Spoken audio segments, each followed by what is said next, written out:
प्रधानमंत्री नरेंद्र मोदी आज से मध्य प्रदेश में फूकेंगे चुनावी बिगुल। जबलपुर में करेंगे रोड शो। पश्चिम बंगाल के जलपाईगुड़ी में ममता सरकार होगी निशाने पर। बिहार के नवादा में करेंगे चुनावी जनसभा।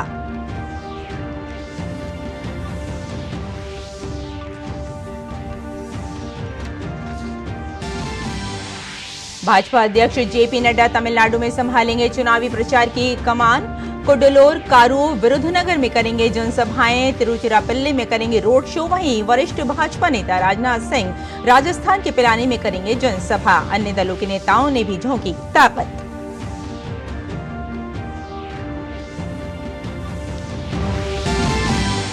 उत्तराखंड कांग्रेस को लगा बड़ा झटका। कांग्रेस के दिग्गज नेता दिनेश अग्रवाल ने छोड़ी कांग्रेस। पार्टी की सदस्यता से दिया इस्तीफा।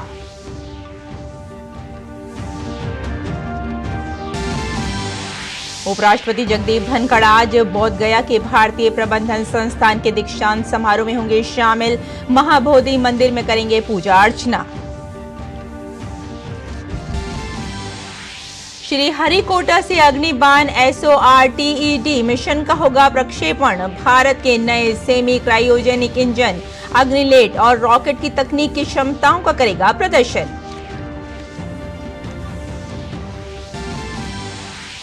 IPL में आज मुंबई इंडियंस का दिल्ली कैपिटल से होगा मुकाबला। वहीं दूसरे मैच में लखनऊ सुपर जायंट्स की गुजरात टाइटन से होगी भिड़ंत। वहीं कल राजस्थान रॉयल्स ने RCB को 6 विकेट से हराकर दर्ज की अपनी चौथी जीत।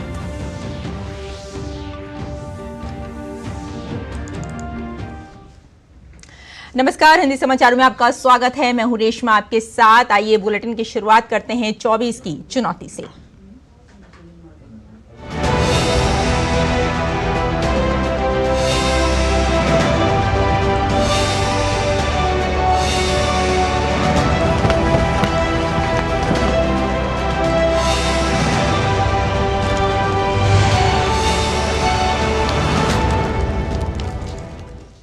और 24 की चुनौती पर आपसे फिर होगी बात। फिलहाल आपको बता दें कि अग्निशमन SORTED मिशन का प्रक्षेपण किया जा रहा है लॉन्च। आइए आपको सीधे इस वक्त लिए चलते हैं। Will be a groundbreaking achievement for India as a whole.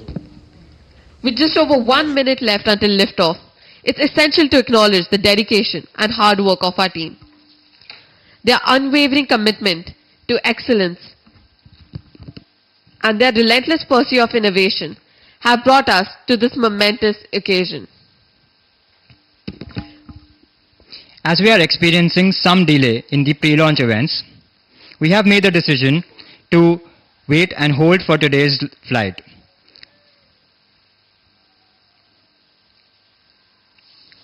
We would want as many factors in our favor as possible for this launch, and this is just a minor hiccup.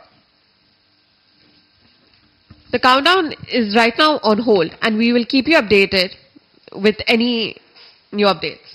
Thank you. We would like to take this moment to extend gratitude towards ISRO and InSpace.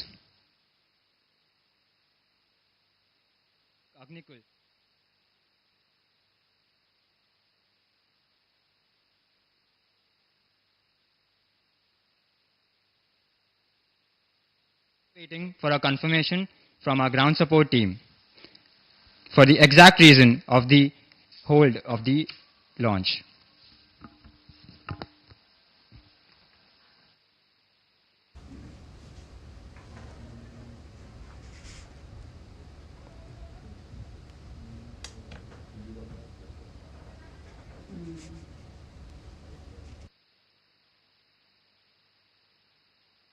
Over a range of about 7.95 kilometers.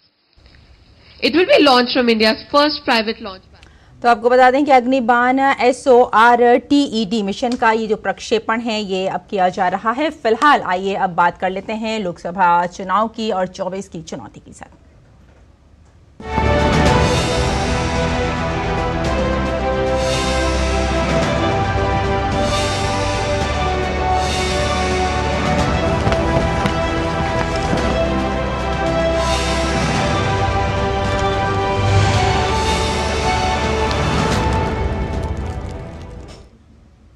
तो लोकसभा चुनाव का प्रचार अभियान चरम पर है। सभी दलों के स्टार प्रचारक मतदाताओं को लुभाने के लिए जी जान से प्रचार में जुटे हुए हैं। इसी कड़ी में प्रधानमंत्री नरेंद्र मोदी आज 3 राज्यों के चुनावी दौरे पर रहेंगे। प्रधानमंत्री बिहार के नवादा में चुनावी जनसभा को संबोधित करेंगे। भाजपा ने यहां से विवेक ठाकुर को अपना प्रत्याशी बनाया है। प्रधानमंत्री इसके बाद पश्चिम बंगाल के जलपाईगुड़ी में चुनावी रैली करेंगे। पीएम मोदी जलपाईगुड़ी से भाजपा उम्मीदवार जयंत राय के समर्थन में प्रचार करेंगे। प्रधानमंत्री आज से मध्य प्रदेश में भी चुनावी बिगुल फूकेंगे। प्रधानमंत्री आज शाम जबलपुर में एक रोड शो करेंगे। लोकसभा चुनाव को लेकर दक्षिण भारत के राज्यों में भी सभी दलों का धुआंधार प्रचार जारी है। भाजपा अध्यक्ष जेपी नड्डा तमिलनाडु में धुआंधार जनसभाएं करेंगे। नड्डा कुडलोर, कारू और विरुधनगर में जनसभाएं करेंगे। साथ ही नड्डा तिरुचिरापल्ली में रोड शो करेंगे। तमिलनाडु की सभी 39 सीटों पर पहले चरण में 19 अप्रैल को चुनाव होगा। लोकसभा चुनाव को लेकर बहुजन समाज पार्टी के नेता आकाश आनंद आज बुलंदशहर और गाजियाबाद में चुनाव प्रचार करेंगे। आकाश आनंद गाजियाबाद से बसपा उम्मीदवार नंद किशोर पुंडीर के समर्थन में चुनावी सभा को संबोधित करेंगे। इसके साथ ही बुलंदशहर में बसपा उम्मीदवार गिरीश चंद्र जाटव के समर्थन में रैली करेंगे।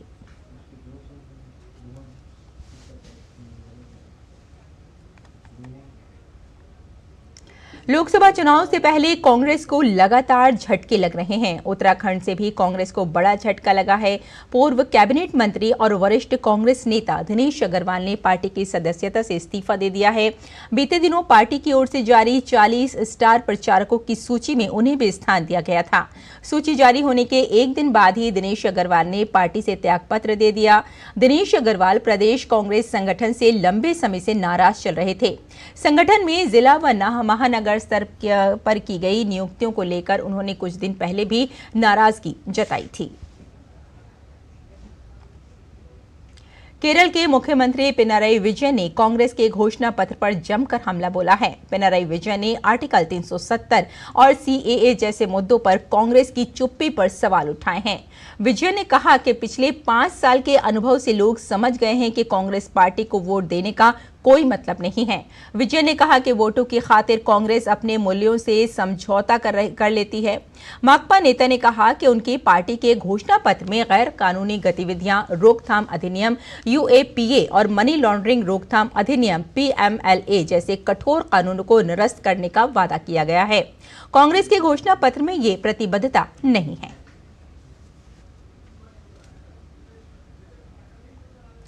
मध्य प्रदेश में मुख्य राजनीतिक दलों भाजपा और कांग्रेस के कई दिग्गजों की साख इस बार के चुनाव में दांव पर लगी है। 2 पूर्व मुख्यमंत्रियों समेत 3 केंद्रीय मंत्री, 1 पूर्व केंद्रीय मंत्री, भाजपा प्रदेश अध्यक्ष और कई राष्ट्रीय स्तर के नेता इस बार के लोकसभा चुनाव में खूब पसीना बहाते दिखाई दे रहे हैं। मध्य प्रदेश के कौन-कौन से दिग्गज इस बार चुनावी मैदान में हैं, आइए देखते हैं डीडी न्यूज की इस खास रिपोर्ट में।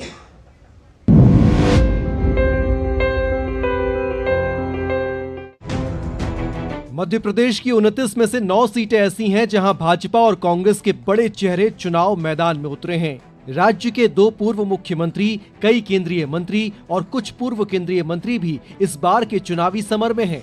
सबसे पहले बात भाजपा के दिग्गजों की करें तो एमपी के पूर्व सीएम शिवराज सिंह चौहान एक बार फिर अपनी उसी विदिशा सीट से चुनाव लड़ रहे हैं जहां से एमपी का मुख्यमंत्री बनने से पहले वो 5 बार सांसद चुने गए। केंद्रीय मंत्री फग्गन सिंह कुलस्ते एक बार फिर अपनी परंपरागत सीट मंडला से चुनाव मैदान में हैं। केंद्रीय मंत्री वीरेंद्र कुमार को एक बार फिर पार्टी ने टीकमगढ़ से ही प्रत्याशी बनाया है। भाजपा से ही एक और केंद्रीय मंत्री ज्योतिरादित्य सिंधिया इस बार भी गुना लोकसभा सीट से चुनाव मैदान में हैं। वे पिछली बार गुना से ही कांग्रेस के टिकट पर लोकसभा का चुनाव हारे थे। भाजपा के प्रदेश अध्यक्ष विष्णुदत्त शर्मा को पार्टी ने एक बार फिर खजुराहो से चुनावी मैदान में उतारा है। भारतीय जनता पार्टी ने अपनी रणनीति के तहत जो उन्होंने विधानसभा चुनाव में रणनीति अपनाई थी कि बहुत सारे लोकसभा के जो सांसद थे उनको विधानसभा में टिकट दिया था और जो जीत गए थे उन्होंने सब इस्तीफे दे दिए थे। इस बार भारतीय जनता पार्टी ने ऐसे 2 सांसदों को टिकट दिया है जो विधानसभा का चुनाव भी हार गए थे। कुल मिलाकर भारतीय जनता पार्टी की जो रणनीति है जातिगत समीकरण वाली रणनीति उस पर वो अमल कर रहे हैं, टिकट वितरण में भी, और पूरी ताकत इस बात पर झोंक रही है भारतीय जनता पार्टी कि मध्य प्रदेश में 29 सीटें जीत सके। अगर बात कांग्रेस की करें तो पिछले लोकसभा चुनाव में भोपाल से चुनाव हारे एमपी के पूर्व मुख्यमंत्री और राज्यसभा सांसद दिग्विजय सिंह इस बार राजगढ़ से किस्मत आजमा रहे हैं। पूर्व केंद्रीय मंत्री और कांग्रेस के बड़े आदिवासी नेता कांतिलाल भूरिया रतलाम सीट से मैदान में हैं। मध्य प्रदेश से कांग्रेस के एकमात्र लोकसभा सांसद और पूर्व मुख्यमंत्री कमलनाथ के बेटे नकुलनाथ इस बार भी छिंदवाड़ा संसदीय क्षेत्र से मैदान में हैं। कांग्रेस की केंद्रीय चुनाव समिति के सदस्य मध्य प्रदेश की कमलनाथ सरकार में मंत्री रह चुके ओंकार सिंह मरकाम मंडला से फग्गन सिंह कुलस्ते के सामने मैदान में हैं, तो हाल में विधानसभा चुनाव हारे हुए और कमलनाथ सरकार में मंत्री रहे कमलेश्वर पटेल सीधी से अपनी किस्मत आजमा रहे हैं। देखिए, कांग्रेस ने बड़े साइकोलॉजिकल गेम खेला है इसको, और जो भारतीय जनता पार्टी जो ये कहती थी कि हमारे यहाँ हम विधायकों को लड़ा देते हैं, हम सांसदों को लड़ा देते हैं, हमारे यहाँ कोई कार्यकर्ता और कोई बड़े से भेद नहीं करता, पार्टी जो कहती है उसको लड़ना पड़ता है, ये बीजेपी ने एक इस्टेब्लिश किया था। कांग्रेस ने ये ब्रेक किया, क्योंकि अक्सर कांग्रेस पर यह भी आरोप लगता था कि कांग्रेस के कई दिग्गज नेता इस बार चुनाव मैदान से भाग रहे हैं। ये प्रिंसिपल को ब्रेक किया है। मध्य प्रदेश से इस बार लोकसभा का चुनाव लड़ रहे भारतीय जनता पार्टी के ये सभी दिग्गज राज्य में पार्टी के स्टार प्रचारक भी बनाए गए हैं। वहीं कांग्रेस भी चुनावी रणनीति में इन बड़े नेताओं के अनुभव का फायदा ले रही है। मध्य प्रदेश में 4 चरणों में लोकसभा के चुनाव होने हैं। भाजपा और कांग्रेस दोनों ने ही अपने कई दिग्गजों की साख दांव पर लगा दी है। इनमें से कई दिग्गज तो ऐसे हैं जो पिछली बार का लोकसभा चुनाव हारे थे, तो कुछ पिछली बार का विधानसभा चुनाव हारे हैं। अब देखना यह होगा कि इस बार के आम चुनाव में क्या वो अपनी साख बचा पाते हैं या फिर नहीं। कैमरामैन विजय शर्मा के साथ आदित्य श्रीवास्तव, डीडी न्यूज, भोपाल।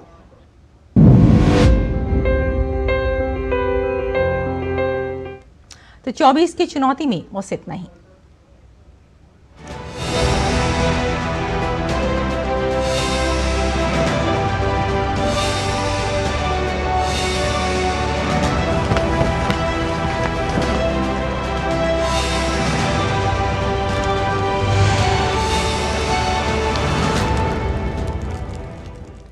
तो 24 की चुनौती के बाद कुछ और खबरों पर नजर डालते हैं। उपराष्ट्रपति जगदीप धनखड़ आज बिहार के दौरे पर रहेंगे। उपराष्ट्रपति IIM बोधगया के 6ठे दीक्षांत समारोह में मुख्य अतिथि होंगे। उपराष्ट्रपति समारोह में उत्कृष्ट विद्यार्थियों को मेडल्स और डिग्री भी प्रदान करेंगे। अपनी इस यात्रा में उपराष्ट्रपति गया के महाबोधि मंदिर भी जाएंगे।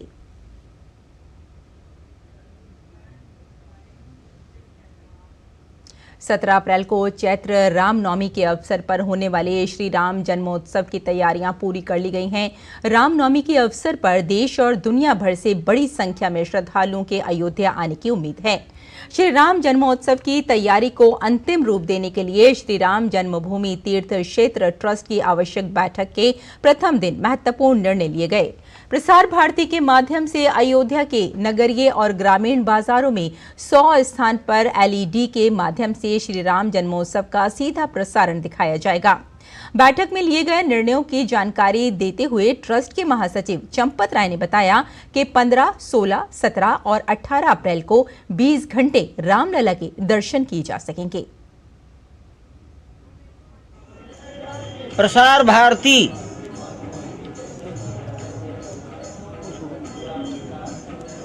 अयोध्या नगर निगम में संभव हुआ तो पास पड़ोस के बाजारों में LED स्क्रीन लगाकर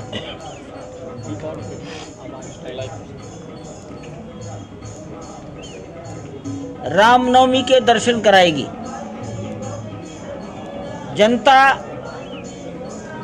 अपने मंदिर, अपने क्षेत्र, अपने घर में बैठकर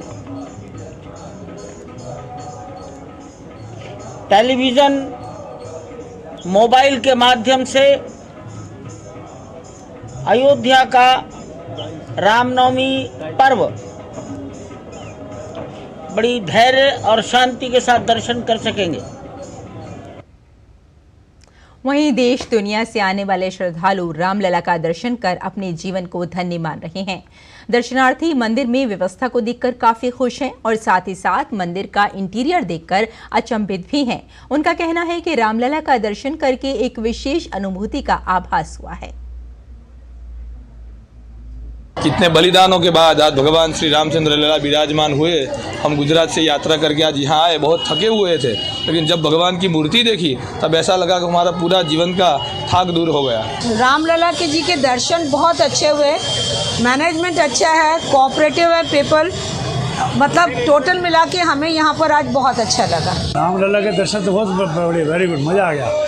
रामलला में बहुत अच्छा रह जाएगा, मतलब VIP के लाइन से गए एक एक करके और 1 घंटे में नंबर आ गया हमारा, और हमें ये लगा 3-4 घंटे में आएगा। बहुत अच्छा अनुभव किया हमने।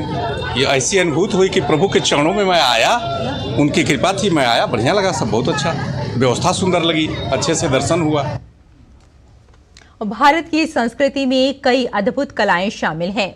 उन्हीं में से एक है बिहार के मिथिलांचल क्षेत्र की मधुबनी पेंटिंग।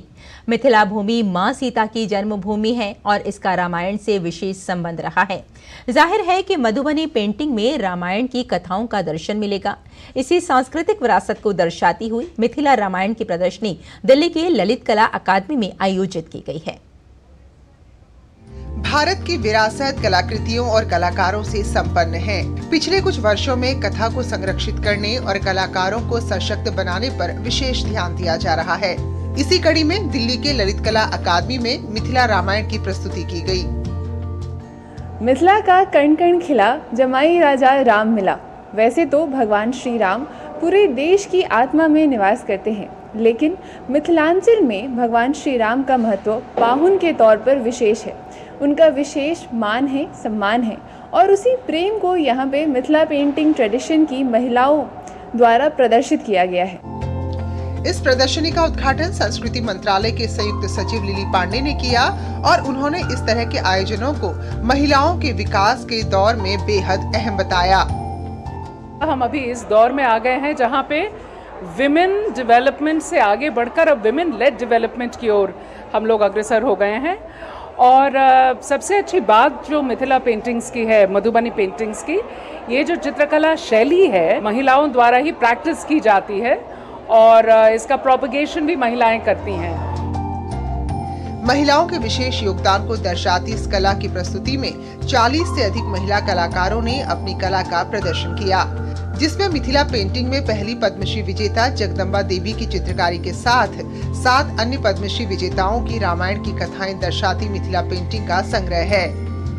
रामायण जो एक महाकाव्य है, ये पूरे हमारे देश में इसके 300 से ज़्यादा वर्जन हैं और जो फोक वर्जन है वो बहुत इम्पोर्टेंट है। ये पूरा जो आप प्रदर्शनी देख रहे हैं ये करीबन 20 साल का संग्रह है, जो मैंने करीबन 400 पेंटिंग संग्रहित किए हैं रामायण पे। मिथिला रामायण की जो प्रदर्शनी हम लगा रहे हैं आज, इसमें 40 से ज़्यादा महिलाओं का काम है यहाँ एग्जिबिटेड, और ये सभी महिलाएं अलग अलग दौर में मिथिला पेंटिंग करती थी।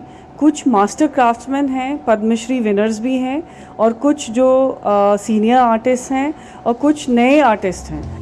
मां सीता के जन्म क्षेत्र मिथिलांचल में रामायण से विशेष लगाव है, जहां आज भी नवविवाहित जोड़े को राम और सीता का स्वरूप माना जाता है। मिथिला रामायण की इस प्रस्तुति में न केवल मिथिला पेंटिंग की अद्भुत कला का प्रचार प्रसार हो रहा है, बल्कि इस कला को आगे बढ़ाने में महिलाओं की लगातार चली आई भूमिका से भी हमारा परिचय किया जा रहा है। यह मातृशक्ति से हमारा परिचय भी है और उसका प्रोत्साहन भी। कैमरा पर्सन सेंथिल के साथ अंबिका रश्मि, डीडी न्यूज़। और फिलहाल यहाँ लेते हैं एक छोटा सा ब्रेक, जल्द हाजिर होते हैं। आप देखते रहिए DD news. Come on boys, let's go practice. अरे रुक यार, मेरे बैंक अकाउंट में गलत एंट्री का प्रॉब्लम हो गया। अरे तो बैंक को कंप्लेन करना। बैंक को लिखे 1 महीना हो गया है, बट वो गूगली पे गूगली डाले जा रहा है। तो आरबीआई के लोकपाल को इन्फॉर्म करो। रुक, मैं समझाता हूँ। जैसे क्रिकेट में थर्ड अंपायर, वैसे ही आरबीआई का ओम्बुड्समैन। आरबीआई कहता है अगर बैंक आपकी कंप्लेंट को 1 महीने में नहीं सुलझाता तो आप आरबीआई के कंप्लेंट मैनेजमेंट सिस्टम पर ऑनलाइन कंप्लेंट कर सकते हैं। ये आरबीआई का आसान तरीका है आपकी कंप्लेंट सुलझाने का, और वो भी फ्री। आरबीआई कहता है जानकार बनिए, सतर्क रहिए। मैं क्या जी, सब जानते हैं, जहां दिखे मारियो अपना समझ के खा लियो। स्वाद से सबको दीवाना कर दे, दीवाना कर दे। पताका चाय, गजब का स्वाद।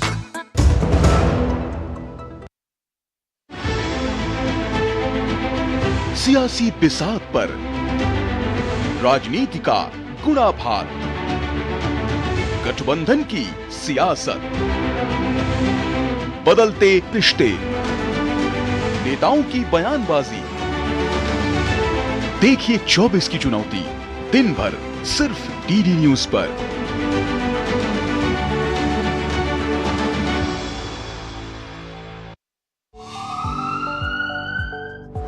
स्वास्थ्य से जुड़ी महत्वपूर्ण बात, देश के प्रख्यात विशेषज्ञों के साथ व्यस्त जीवन में रखें अपने स्वास्थ्य का ध्यान।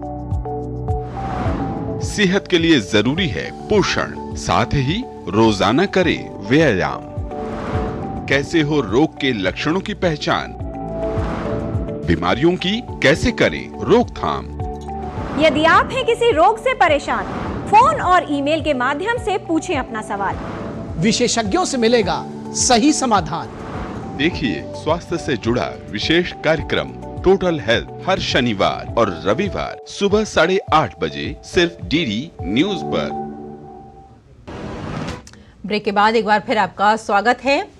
भारतीय अर्थव्यवस्था तेज रफ्तार के साथ लगातार शानदार प्रदर्शन कर रही है। इस प्रदर्शन का प्रभाव देश के विदेशी मुद्रा भंडार पर भी देखने को मिला है। लगातार छठे हफ्ते भारत के विदेशी मुद्रा भंडार में बढ़ोतरी दर्ज की गई। 29 मार्च को समाप्त सप्ताह में विदेशी मुद्रा भंडार 2.94 अरब डॉलर बढ़कर 645.58 अरब डॉलर हो गया। इसी के साथ देश का विदेशी मुद्रा भंडार अब तक के सर्वोच्च स्तर पर पहुंच गया। इससे पहले 22 मार्च को समाप्त सप्ताह में ये 642.631 अरब डॉलर पर था, जबकि 15 मार्च को समाप्त सप्ताह में विदेशी मुद्रा भंडार 642.492 अरब डॉलर पर था। लाओस में गैर कानूनी और अवैध कामों में लगाए गए 17 भारतीय कामगारों को स्वदेश वापसी हो रही है। विदेश मंत्री डॉक्टर एस जयशंकर ने अपने सोशल मीडिया प्लेटफॉर्म एक्स पर पोस्ट करके इसकी जानकारी दी और लाओस के अफसरों का आभार जताया। उन्होंने अपने पोस्ट में कहा कि मोदी की गारंटी देश विदेश सभी के लिए काम करती है। लाओस में असुरक्षित और अवैध काम में फंसाए गए 17 भारतीय कामगार अपने घर वापस आ रहे हैं। बहुत अच्छा। भारतीय दूतावास लाओस, कामगारों की सुरक्षित देश वापसी के लिए लाओस के अधिकारियों को धन्यवाद।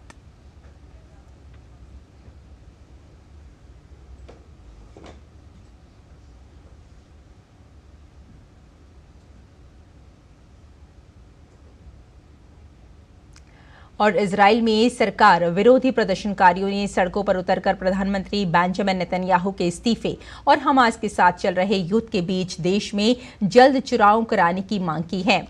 तेल अवीव, कैसरिया और हाइफा की सड़कों पर प्रदर्शनकारियों ने इजरायली झंडे लहराते हुए बंधकों की रिहाई का आह्वान किया। प्रदर्शनकारी नेतन्याहू के प्रबंधन और 7 अक्टूबर से गजा में बंधक बनाए गए लोगों की रिहाई पर बढ़ते असंतोष को व्यक्त कर रहे हैं। इस सप्ताह की शुरुआत में हजारों इजरायलियों ने यरूशलेम में प्रदर्शन किया, जिसमें प्रधानमंत्री बेंजामिन नेतन्याहू के इस्तीफे और गजा में बंधकों को रिहा करने की गुहार लगाई गई। अमेरिका में एक बार फिर गोलीबारी की घटना सामने आई है। अमेरिका के फ्लोरिडा में एक बार के भीतर गोलीबारी की घटना हुई। गोलीबारी के दौरान 2 लोगों की मौत हो गई, जबकि एक पुलिस अधिकारी सहित 7 लोग घायल हो गए। University of Washington School of Medicine के institute for health metrics and evaluation के अनुसार 10 मिलियन से अधिक आबादी वाले उच्च आय वाले देशों में अमेरिका में आग्नेयास्त्र हथियारों का स्तर सबसे अधिक है।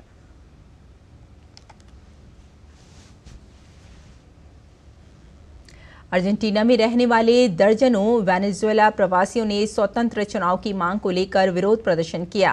वेनेजुएला प्रवासियों ने वेनेजुएला के राष्ट्रपति निकोलस मादुरो के विरोध में और स्वतंत्र चुनाव की मांग के लिए ब्यूनस आयर्स की सड़कों पर मार्च किया और प्रदर्शनकारियों का कहना यह भी है कि अर्जेंटीना में वेनेजुएला दूतावास वेनेजुएला वासियों की मतदाता के रूप में पंजीकृत होने की अनुमति नहीं दे रहा है।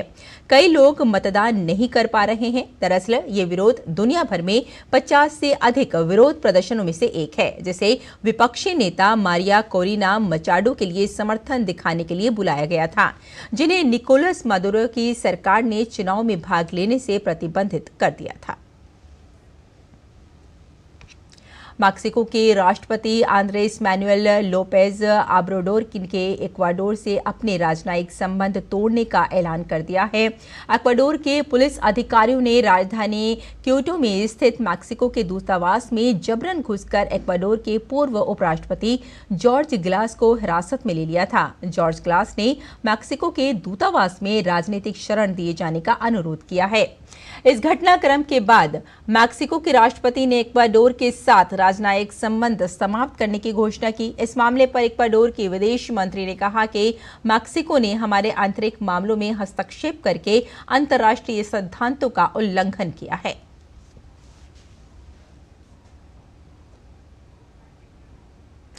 और खेल की खबरों में इंडियन प्रीमियर लीग में आज 2 मुकाबले खेले जाएंगे। दिन के पहले मैच में मुंबई इंडियंस और दिल्ली कैपिटल्स की टीम आमने सामने होंगी।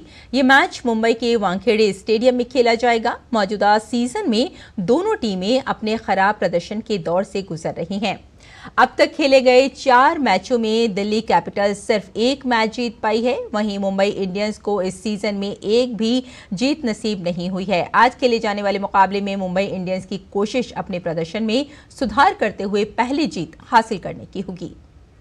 वहीं आईपीएल में आज दूसरा मैच लखनऊ सुपर जायंट्स और गुजरात टाइटंस के बीच खेला जाएगा। दोनों टीमें लखनऊ में भिड़ेंगी। इस सीजन में दोनों टीमों ने अब तक 2-2 मुकाबले जीते हैं। लखनऊ सुपर जायंट्स के तेज गेंदबाज मयंक यादव पर भी आज सभी की नजरें होंगी। उनके शानदार प्रदर्शन से पिछले 2 मैच में लखनऊ सुपर जायंट्स ने जीत दर्ज की थी। वहीं गुजरात के लिए शुभमन गिल ने पिछले मैच में 48 गेंद पर नाबाद 89 रन बनाए थे। वे अपने इस प्रदर्शन को जारी रखने की कोशिश करेंगे। अंक तालिका में 7वें स्थान पर स्थित गुजरात जायंट्स की कोशिश जीत के साथ अपनी स्थिति मजबूत करने की होगी। आईपीएल में कल खेले गए मैच में राजस्थान रॉयल्स ने आरसीबी को 6 विकेट से हराकर अपनी चौथी जीत दर्ज की। मुकाबले में पहले बल्लेबाजी करते हुए आरसीबी ने विराट कोहली की नाबाद 113 रनों की पारी की मदद से 20 ओवर में 3 विकेट गंवाकर 183 रन बनाए। हालांकि राजस्थान ने जोस बटलर नाबाद 100 और कप्तान संजू सैमसन 69 की अर्धशतकीय पारी की मदद से 5 गेंद शेष रहते 4 विकेट पर 189 रन बनाकर मुकाबला अपने नाम कर लिया। भारतीय पुरुष हॉकी टीम को ऑस्ट्रेलिया के खिलाफ 5 मैच की टेस्ट सीरीज के पहले मुकाबले में 5-1 से मिली हार। पर्थ में खेले गए मुकाबले में ऑस्ट्रेलिया की टीम ने पहले क्वार्टर से ही भारतीय टीम पर दबाव बना लिया और खेल के हर क्षेत्र में टीम इंडिया को पीछे रखा। दोनों देशों के बीच खेली जा रही ये टेस्ट सीरीज पेरिस ओलंपिक को लेकर बेहद अहम है। दोनों टीमों के बीच अगला मुकाबला रविवार को खेला जाएगा। भारतीय पुरुष हॉकी टीम आज ऑस्ट्रेलिया के साथ 5 मैच की टेस्ट सीरीज का दूसरा मैच खेलेगी। कल खेले गए सीरीज के पहले मैच में भारतीय टीम को 5-1 के अंतर से हार झेलनी पड़ी थी। आज होने वाले मुकाबले में टीम इंडिया की कोशिश सीरीज के पहले मैच में मिली हार का बदला लेने की होगी। फिडे कैंडिडेट 2024 चेस टूर्नामेंट में भारत के युवा शतरंज स्टार आर प्रज्ञानंदा ने अपने हमवतन संतोष गुजराती विदित को हरा दिया। टूर्नामेंट के तीसरे दौर में प्रज्ञानंदा ने संतोष गुजराती को 1-0 के अंतर से हराकर अगले दौर में प्रवेश किया। वहीं फिडे कैंडिडेट 2024 चेस टूर्नामेंट के महिला वर्ग में वैशाली रामेश बाबू ने बुल्गारिया की नूरगियुल सलीमोवा को हराकर अगले दौर में अपनी जगह पक्की कर ली। कश्मीर घाटी के सोपोर की रहने वाली महज 9 साल की हुर्मत इरशाद का सपना देश के लिए क्रिकेट खेलने का है। हुर्मत के खेल को देखकर मास्टर ब्लास्टर सचिन तेंदुलकर ने अपने सोशल मीडिया प्लेटफॉर्म पर एक वीडियो शेयर किया और लिखा कि इस प्रकार के वीडियो देखकर चेहरे पर मुस्कान आ जाती है। जम्मू कश्मीर में बदले माहौल को बयां करती देखिए ये रिपोर्ट।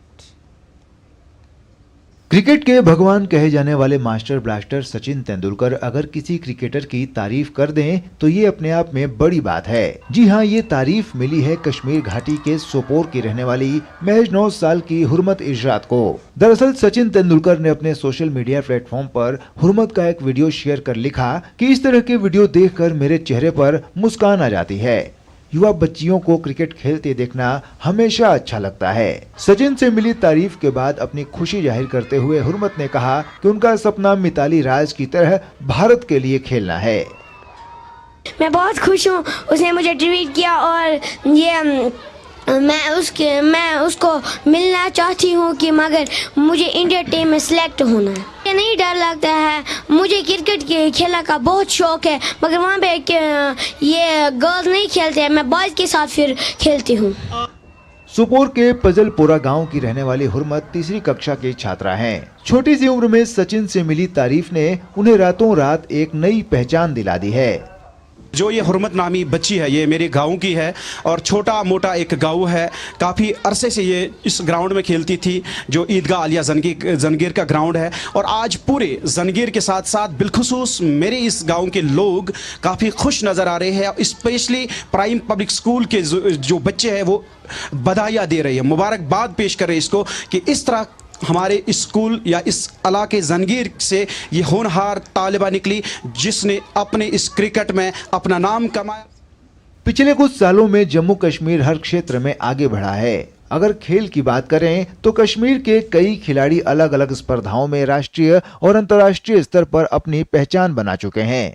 वहीं हुर्मत इरशाद का ये वीडियो ये बयां करने के लिए काफी है कि आज कश्मीर घाटी में हर किसी को आगे बढ़ने और अपने सपनों को जीने का भरपूर मौका मिल रहा है। Sports desk, DD news. और यहाँ रुकते हैं एक और ब्रेक के लिए, जल्द हाजिर होते हैं। स्वाद से सबको दीवाना कर दे, दीवाना कर दे। पता का चाय, गजब का स्वाद। मैं क्या जी, सब जानते हैं जहां दिखे मारियो, अपना समझ के खा लियो।